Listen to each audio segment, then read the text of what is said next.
Eileen Barker comes up with 6 different worldviews by which she identifies the ways that people are looking at these new religions. So I'm going to go through these 6 worldviews.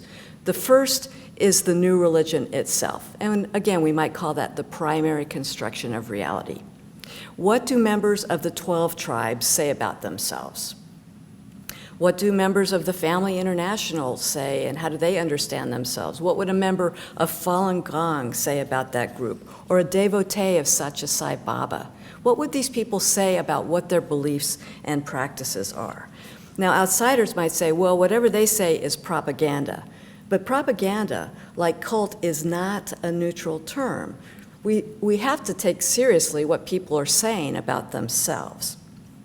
The second worldview that Barker identifies is that of the anti-cult movement, or the ACM.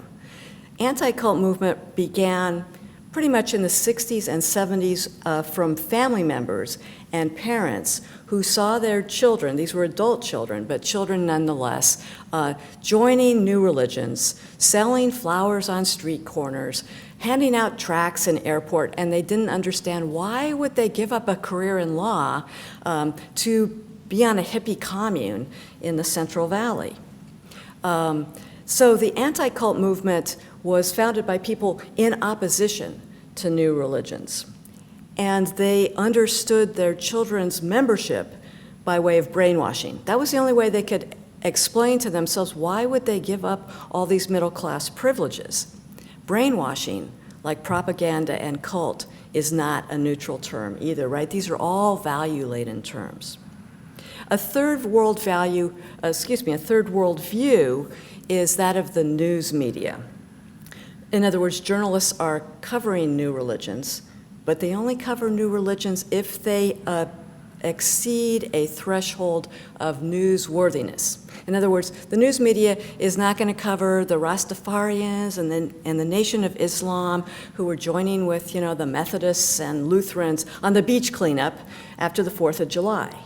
It's only if the group does something extraordinary, and that really has to be extraordinarily bad, for the news media to cover it. Now, when we think about where people get their information about new religions, it's quite clear that if we only read bad news about new religions, we're going to paint them all with the same brush, right? They're all crazy cultists and they're dangerous. A fourth worldview is that of law enforcement, and I would add, of course, the justice system to that.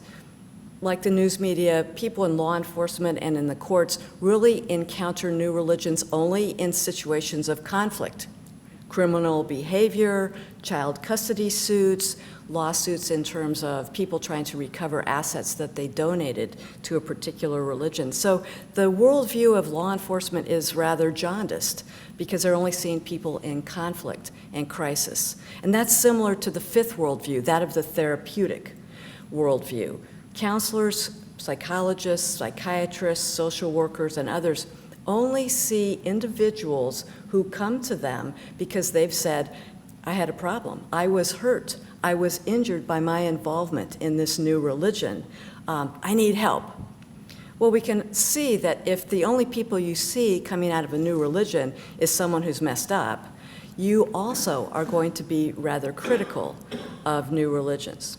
The sixth worldview is that of the scholars of new religions, and of course we like to think that we're objective and unbiased and bring a neutral perspective to the subject matter. That may or may not be the case, but certainly scholars of new religions look at groups in aggregate. What does the group how does the group appear? What do they say about themselves? Rather than the therapeutic, which is looking at individuals within a particular group. I hope that it's clear by now that when we hear the word cult, we should think about a number of things. Who's saying this? What's their worldview?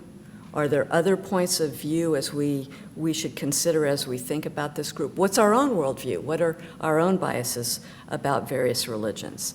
These questions really are crucial for investigating the rich diversity of religions in California. If we want to respect California's religious pluralism, we might even want to think about dropping the word cult entirely. Like propaganda, like brainwashing. The word cult is value-laden. It's something we always say about the other guy, the other religion, right? We don't use propaganda. We're not involved in brainwashing. We're not cultists, right? It's only somebody else, which is why all of those terms are problematic. Cult is literally a four-letter word. And we don't use four-letter words when we're trying to be respectful, especially when we're discussing religious diversity in California. Thank you for listening.